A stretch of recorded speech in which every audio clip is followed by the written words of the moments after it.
Welcome back to our channel. In today's video, we are going to show you how to add subtask here in Smartsheet. Let's begin.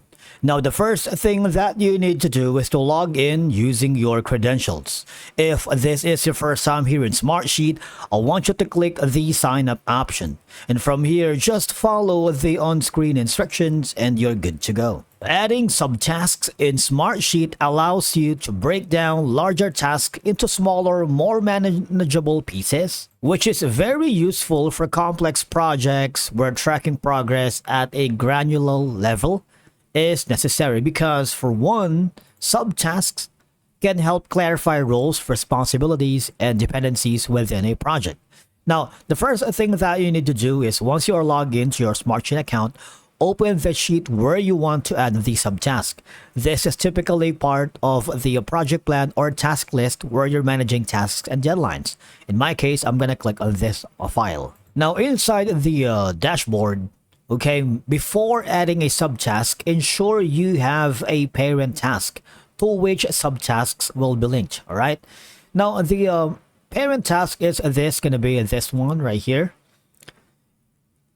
I've already entered the main task or the parent task in row. This could be a major file, deliverable, or a phase of your project. All right.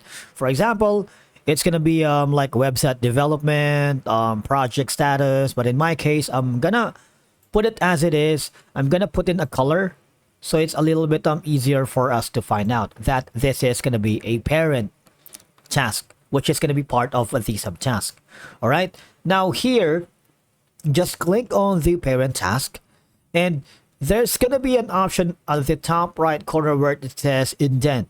Make selected row sub-items that can be expanded or collapsed, and when you click on that, you should be able to see, well, we have to change the color here, maybe red.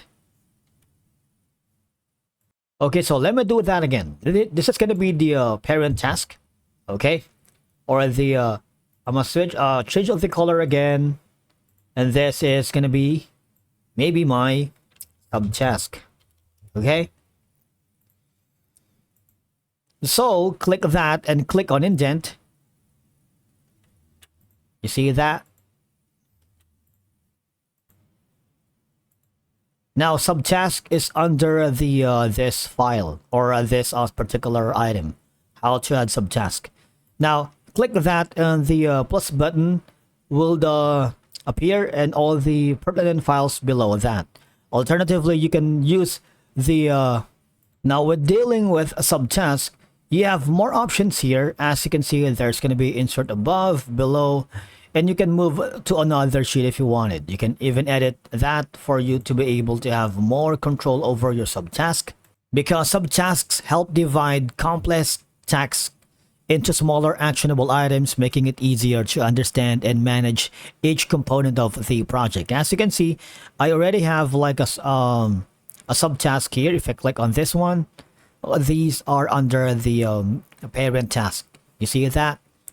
Now, it creates a hierarchy of tasks, and subtasks provides a clear structure, making the project plan more organized and visually easy to follow. This is very particularly helpful if you're working with multiple freelancers, clients, or within the organization, or if you're along with team members. All right, and that's it for today's video. Thank you so much for watching. We will see you in the next one.